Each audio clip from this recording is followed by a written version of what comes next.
Acting training in person, వ్యక్తిగత నట శిక్షణ, ఉద్వేగం, రెండో భాగము. ఉదాహరణ 2. నేను రచించి ప్రదర్శించిన క్యూ 1, 2, 3, 4, 5 వీధి నాటికలో డ్రిల్ మాస్టర్ పాత్ర ధరించాను. అప్పుడప్పుడు వేయడానికి విజిల్ వాడాను. చేతిలో చిన్న కర్రని ఉపయోగించాను. డ్రిల్ మాస్టర్ విజిల్స్ వేస్తుంటాడు. చుట్టూ గుమిగూడిన ప్రేక్షకుల నుంచి 6 విద్యార్థులు ముందుకు వచ్చి వృత్తాకారంలో ఉన్న ప్రేక్షకుల ముందు డ్రిల్ చేసినట్లు పరుగులు తీస్తారు. మధ్యలో లైన్ కట్టి నిలబడతారు. డ్రిల్ మాస్టర్ విజిల్స్ సంజ్ఞలకు అనుగుణంగా వాళ్ళు డ్రిల్ చేస్తారు. డ్రిల్లు ఆపిన తర్వాత drill master, my dear students, ఇంతవరకు మన విద్యాలయంలో విద్యాబుద్ధులు నేర్చారు. ఇప్పుడు సెలవులు. ఇక్కడ చదువు అయ్యింది. ఇక బయట ప్రపంచంలోకి వెళుతున్నారు. మీకు ఆరోగ్యం కోసం కేవలం డ్రిల్లు మాత్రమే కాకుండా నీతి కథలు, ఆటపాటలు, లోకజ్ఞానాన్ని నేర్పాను. నేను చెప్పిన దాన్ని బట్టి మీరు ప్రయోజకులై చైతన్యవంతులయ్యారని, ప్రజల్ని కూడా చైతన్యవంతుల్ని చేస్తారని ఆశిస్తున్నాను. ప్రజలు ఎలాగూ మీ చుట్టూ చేరారు. ఇక మీ విద్యను ఒకసారి నా ముందు, ప్రేక్షకుల ముందు ప్రదర్శించండి. డ్రిల్ మాస్టర్ చేతిలో చిన్న కర్ర ఉంది. దానితో సంజ్ఞలు చేస్తుంటాడు. 6 ఆట పాడుతూ నృత్యం చేస్తారు. ఉదాహరణ 3. డాక్టర్ అత్రి కృష్ణారావు రచించి సత్యం పాత్ర ధరించి దర్శకత్వం వహించి యుగ సంధ్య నాటికలో నేను ఎస్ఐ పాత్ర ధరించాను. చేతిలో చిన్న కర్ర వాడాను. సబ్ ఇన్స్పెక్టర్, ఆగండి, అంతా అలా ఆగండి. ఏమిటదంతా? ఎవరిది పెట్టి? ఇక్కడికి ఎలా వచ్చింది?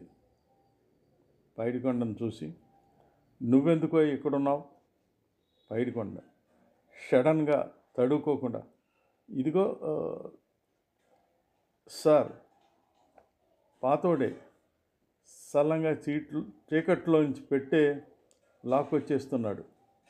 గేట్ కాడి నుంచి వెంబడించుకు వస్తే ఇక్కడ నన్ను చూసి గబుక్కని దించేసి మెల్లగా ఒగురుస్తున్నాడు. సింహాచలం భయంగా, ఏమిటి బాబు? అన్యాయం బాబు. కూలికి పిలిచి నన్ను దొంగ అంటారా? నువ్వేనా చెప్పు పెదబాబు.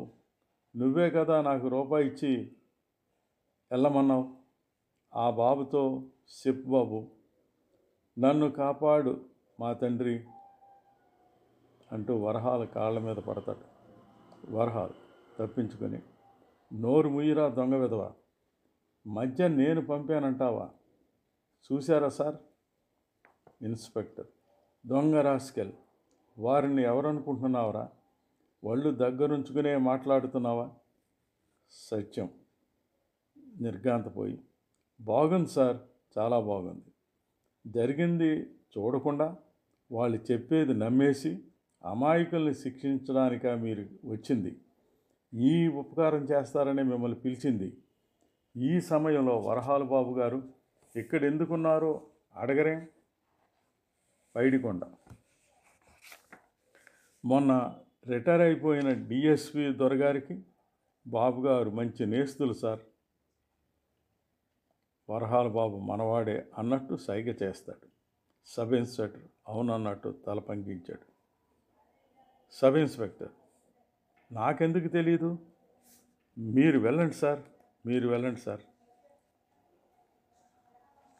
మరో ఉదాహరణ 4.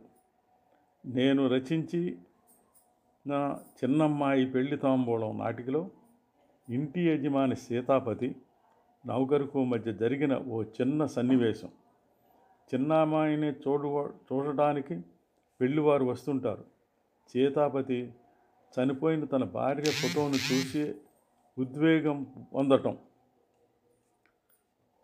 సీతాపతి: అమ్మాయికి కావలసినవన్నీ ఇచ్చావా? నౌకరు: అక్కడిచ్చే తర్వాత ఇక్కడికి వచ్చానండి. సీతాపతి: దొలపడం అయిన తర్వాత అమ్మాయి కూర్చోవటానికి ఓ తివాసీ కూడా వెయ్యి, మర్చిపోకు. నౌకరు: చిత్తం.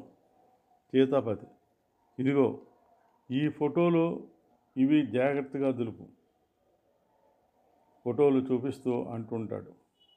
ఆయన దృష్టి తన భార్య ఫోటో మీద మరలింది. జానకి, నువ్వే ఈ సమయంలో ఉంటే ఎంత బాగుండేది దానివి. నువ్వు లేని లోటు ఇటువంటి శుభ సమయాల్లో మరీ కనిపిస్తోంది. జానకి: నువ్వే ఉంటే అంటూ ఆ ఫోటో చేతితో తుడుస్తుంటాడు. నౌకరు: బాబుగారు, ఆ ఫోటో నేను తుడుస్తాను, ఇలా ఇవ్వండి. ఫోటో లాక్కుంటాడు. సీతాపతి వాడిన నవ్వు: నువ్వు తెలివైన నౌకరివిరా రంగా. నా దృష్టి మరల్చాలని కదూ నువ్వు ఈ పని చేసింది. నౌకరు: అది కాదు బాబు, అవతల. సీతాపతి సమర్థించుకో. నాకు నీ మనసు బాగా తెలుసు. నీ పని కానీ త్వరగా. మరికొన్ని విషయాలు మరో భాగంలో.